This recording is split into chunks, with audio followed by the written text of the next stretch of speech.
Olá, está começando mais um Trilhas do Nordeste. Eu sou Helena Dias e aqui você encontra pautas, histórias e personalidades nordestinas sempre com o olhar do povo. Reportagens e entrevistas que falam sobre o Nordeste e dão evidência às nossas narrativas de resistência, fartura e solidariedade. Vem comigo!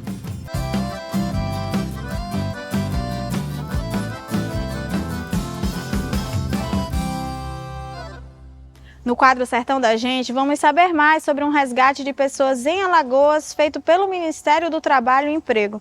Elas estavam em situação degradante de trabalho. Já no território de solidariedade, vamos entender como funciona o Fundo Água, que tem foco na implementação de tecnologias sociais. E no Aqui Pra Nós, a prosa é sobre educação no Nordeste, com Télio Nobre Leite, reitor da Universidade Federal do Vale do São Francisco. Já no Balaio Cultural, a gente vai conhecer a articulação Mulheres do Audiovisual de Pernambuco. A gente começa o programa de hoje em Alagoas, com uma apuração exclusiva do Brasil de Fato. 44 pessoas foram resgatadas pelo Ministério do Trabalho e Emprego em condições degradantes de trabalho na zona da mata do estado, onde estão localizadas diversas pedreiras. Nós acompanhamos uma operação do Grupo Especial de Fiscalização Móvel do Ministério. Vamos saber mais na reportagem de Pedro Estropassolas e Rodolfo Rodrigo.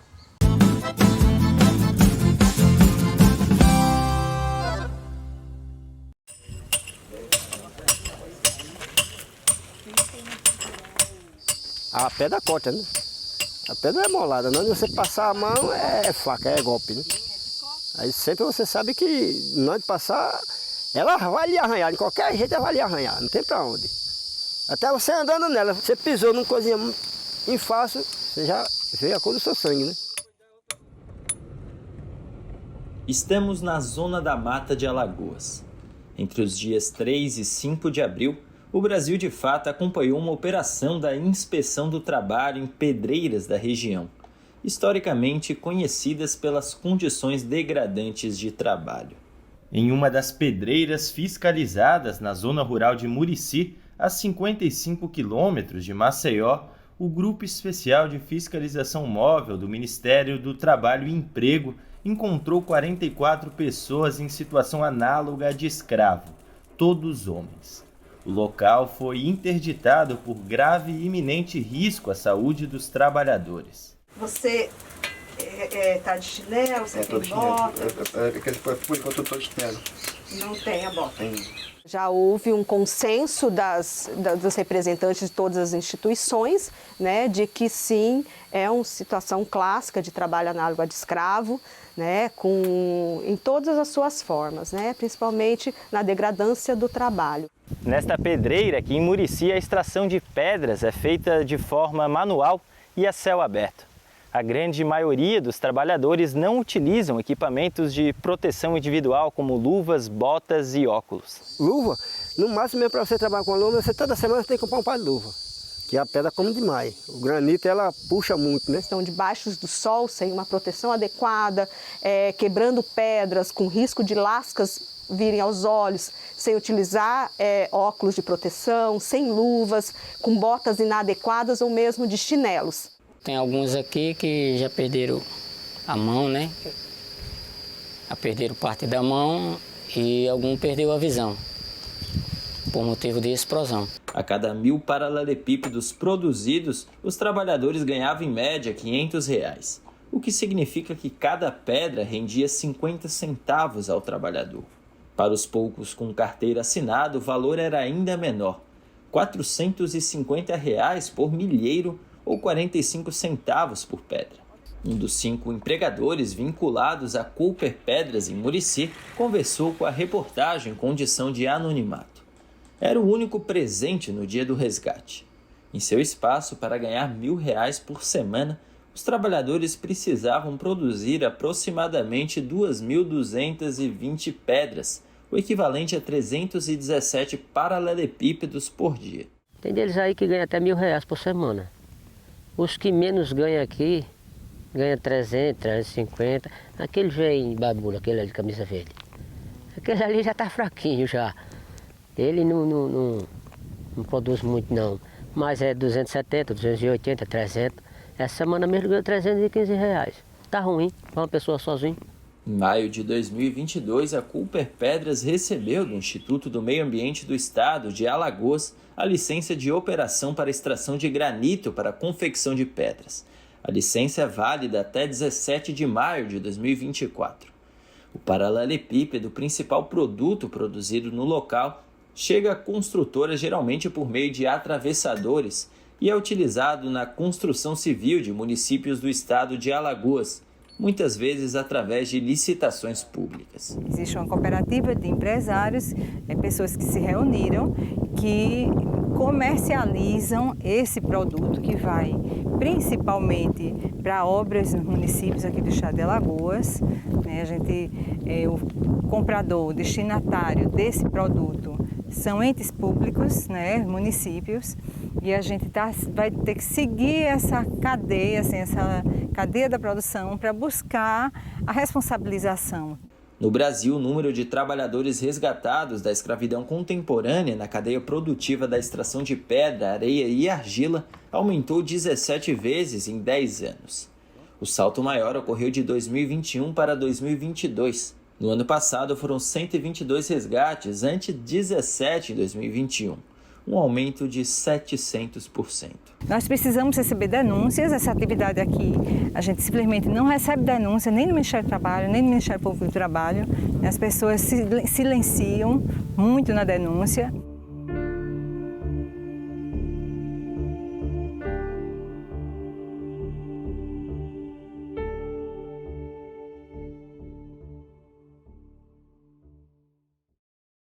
De tecnologia social, o Nordeste entende, mas geralmente o que falta é recurso e políticas públicas. Para mudar essa realidade, o Fundo Água da organização ActionAid pretende receber doações também da sociedade civil. Vamos entender.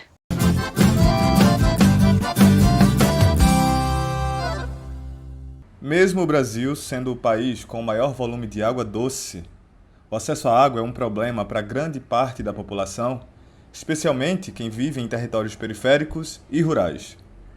Quando a barreira do acesso é superada, surgem outros obstáculos. O problema maior é a qualidade da água, porque tem vezes que vem suja que nem para aguar a planta não presta. Para reverter essa situação, a ActionAid Brasil lançou o Fundo Água, projeto aberto à contribuição da sociedade, voltado à implementação de tecnologias sociais de saneamento, reuso, acesso e melhoria da qualidade da água. O Fundo Água, ela é uma iniciativa da campanha de doações Água é Vida, lançada em 2022 aqui na ActionAid. Principalmente, ela surge num contexto em que o Brasil enfrenta uma das piores crises hídricas dos últimos 90 anos, né? Então, o nosso objetivo com essa ação do Fundo Água é justamente tentar contribuir, mesmo que minimamente, né, que a gente entende que é um papel também, ou talvez um papel primordial do poder público, mas a gente também entende que as ações somadas a isso são muito importantes. Então, a gente cria essa ação do Fundo Água, sobretudo nesse processo aí, desse contexto de crise hídrica no Brasil, né, dos últimos 90 anos. O projeto atua implementando 7 tecnologias sociais nos territórios beneficiados, como cisternas, biofiltros, fossas biodigestoras, reuso de água cinza e cacimbas. A agricultora Aline é uma das beneficiadas do Fundo Água. Com a tecnologia do biofiltro, a rotina em casa mudou. Em casa, a água chegava só a lama mesmo. A gente lavava roupa em outra comunidade, né? Devido à água, principalmente roupa clara. E agora a gente já está podendo fazer a lavagem da roupa mesmo em casa. Temos mais tempo para estudar, né? Para ter mais informação, de participar mais de reuniões. Nas mulheres mesmo também está lá o próprio filtro, né? Porque muitas das vezes a gente fica dependendo dos esposos, dos maridos. Ah, vai cavar ali o buraco para mim, ai, vai limpar o filtro. E a gente sabendo já é uma forma da gente ter mesmo a nossa autonomia, né? A gente mesmo fazer com as próprias mãos. Atualmente, o projeto atua em diferentes estados do Nordeste, como Maranhão, Bahia e Piauí. Em conjunto com organizações parceiras, o projeto mapeia e chega até quem precisa. As organizações, na verdade, parceiras da ActionAid, elas selecionaram as famílias que seriam beneficiadas. Essa seleção contou com um projeto de sistema de vínculos solidários, que é um projeto, a espinha dorsal da ActionAid, que é o que a gente chama de apadrinhamento dentro da organização, mas sobretudo de famílias que estavam inscritas num sistema de vínculos solidários com crianças e jovens apadrinhados, né? Esse foi um dos nossos principais focos, mas não só. Só em 2022, o projeto beneficiou mais de 500 famílias em 7 comunidades, como a de Luzia, que é agricultora do Maranhão e foi beneficiada com a tecnologia. Eu estou acreditando bastante e espero que melhore também. É para mim descansar um pouco a mente sobre a preocupação de alguma doença mais tarde, né, com meus filhos. E a água é vida, se não tiver água não tem vida. Nem humana, nem para um bichinho que a gente cria, nem para a plantação, nem para nada. Se não tiver água não tem vida. Para conhecer as ações do ActionAid e contribuir com o projeto Fundo Água, acesse actionaid.org.br. Agora vamos falar de educação na nossa região. Após anos de desmonte das universidades federais, as instituições voltam a funcionar com acenos positivos do governo federal, apesar de grandes desafios. Pensando nisso, a repórter Vanessa Gonzaga conversou com Télio Nobre Leite, reitor eleito na Universidade Federal do Vale do São Francisco em 2019, mas que só foi nomeado recentemente por conta de uma intervenção do governo Bolsonaro à época da eleição. A instituição está presente em 3 estados do Nordeste: Bahia, Pernambuco e Piauí. Vamos conferir.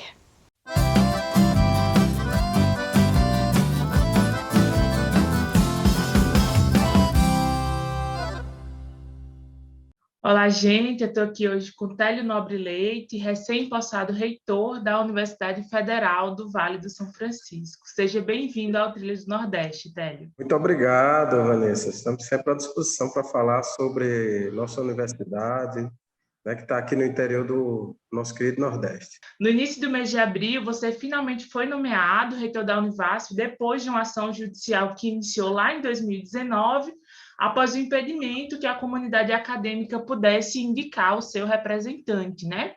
Conta pra gente como foi esse processo, né, que começou há 3 anos, mas que só teve um desfecho agora. A eleição de um reitor de universidade federal, ela tem uma legislação específica, ela remonta ao ano de 1968, né, ainda no auge da ditadura militar, e que teve algumas modificações, mas ela permanece de forma um tanto quanto complexa o processo. São 3 momentos. O primeiro momento é quando a gente escuta a comunidade, e a gente fez aqui uma eleição em novembro de 2019 paritária, onde tanto os estudantes como os professores e os funcionários eles tiveram o mesmo peso na nossa votação. Depois dessa eleição, onde a gente teve cerca de 57% dos votos da nossa comunidade, vencendo o pleito em primeiro turno, a gente tem uma eleição no colegiado máximo, que pela legislação é o órgão formal que elabora uma lista de 3 nomes, do primeiro ao terceiro mais votado. E nessa novo processo eleitoral, o meu nome foi colocado como o primeiro lugar dessa lista, né? Entretanto, antes dessa lista ser encaminhada à presidência da República, um dos candidatos derrotados no nosso processo eleitoral questionou a forma como essa lista tríplice foi elaborada. Resultado é que o processo judicial só foi desenrolado agora no início desse ano. E, para nossa, digamos assim, sorte, né? Não houve questionamento à minha presença como o primeiro dessa lista, e o processo finalmente subiu para a presidência da República, depois das análises lá que são feitas em Brasília.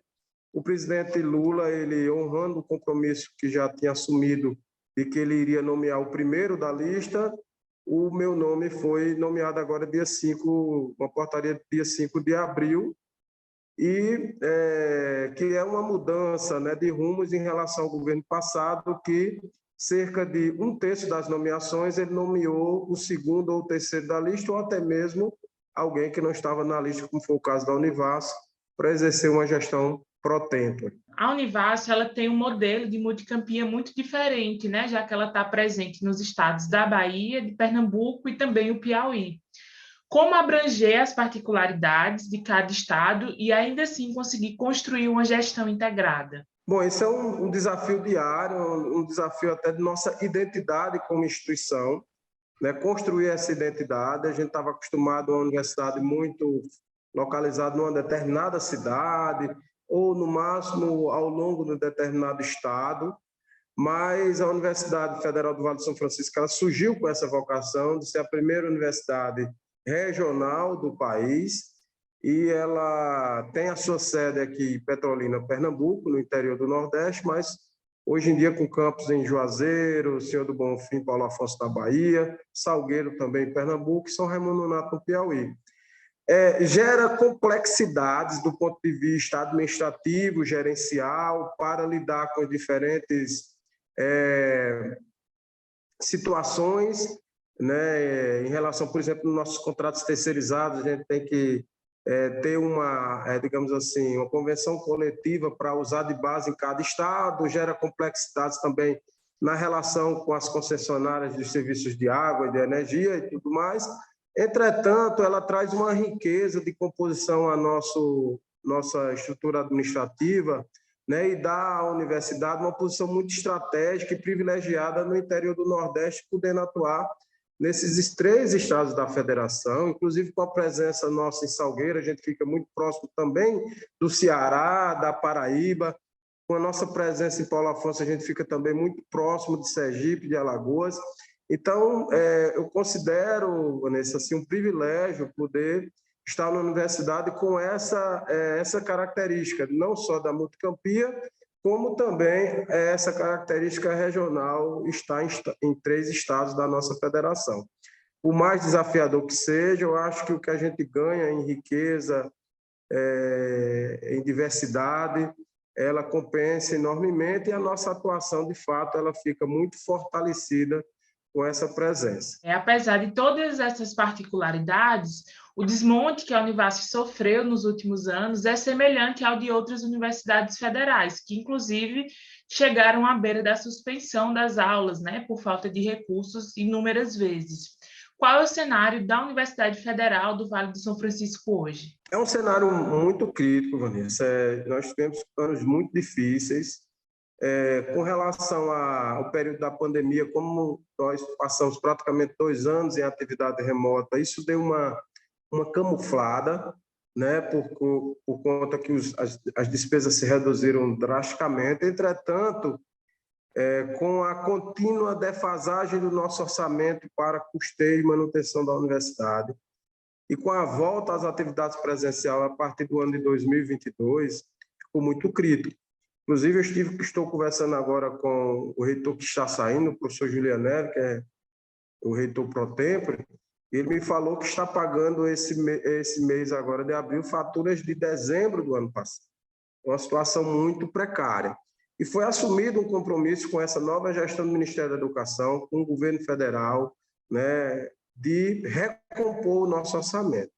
Então, nós encontramos esse ano aqui os restaurantes universitários todos fechados, sem nenhum contrato, sem contrato de telefonia, alguns contratos de manutenção que são estratégicos, porque nossa região é uma região de temperatura elevada aqui no interior do Nordeste. Então, a gente, por exemplo, eu estava dando aula essa semana numa sala que o ar-condicionado estava quebrado, 2 horas da tarde, né? A gente estava com uma série de contratos emergenciais, a pleno de vencer, a gente podia ficar sem alguns serviços essenciais. Então, a situação bastante dramática, mas a gente está conseguindo colocar agora a casa em ordem e com a perspectiva de recompor esse nosso orçamento, não só de custeio, mas como possibilidade de novos investimentos. Afinal de contas, nossos prédios já estão antigos, uma série de equipamentos já tem mais de uma década, e a gente precisa reestruturar todas essa infraestrutura, né? Então, a situação é dramática, uma das mais dramáticas das universidades federais. A situação pelo Brasil também não é diferente em outras instituições. E somada a isso, Vanessa, há um clima onde a comunidade, nem o dirigente máximo da universidade, a comunidade teve respeitada. A universidade foi tratada assim como uma adversária, né, nos últimos 4 anos, a adversária do país pelo governo que encerrou.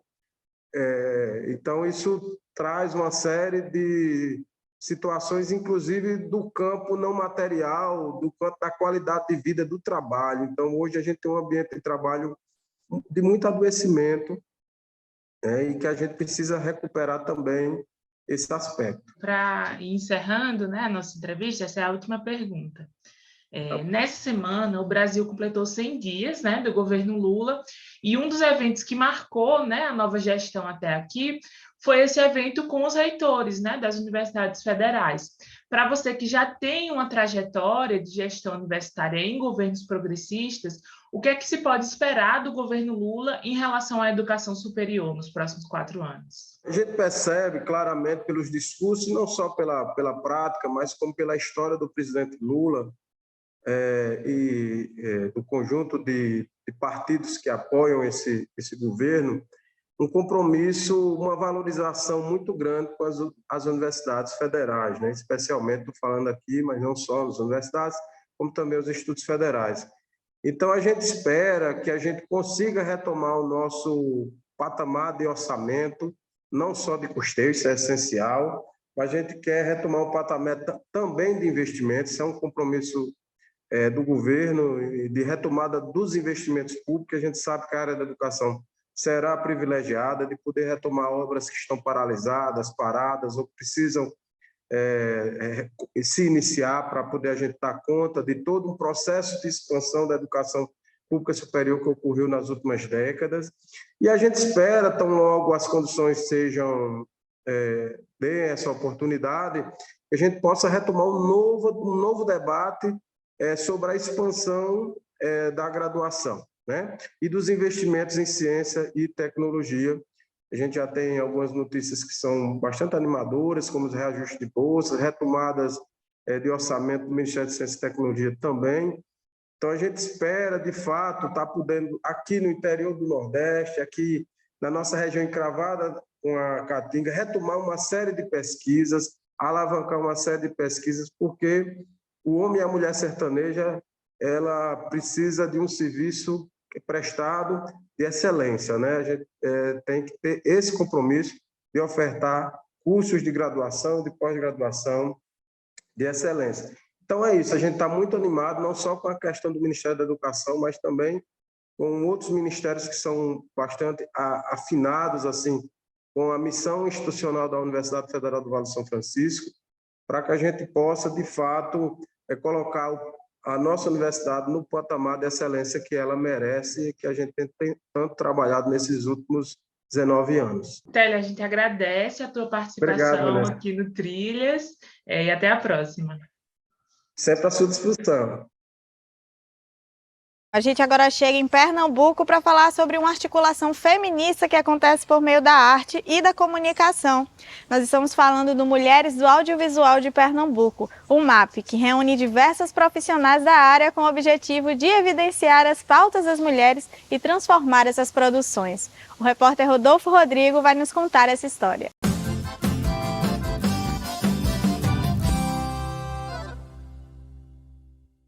Não cabe ao Estado brasileiro, por ser laico, agir sob influência religiosa. Política, formação, luta e afeto.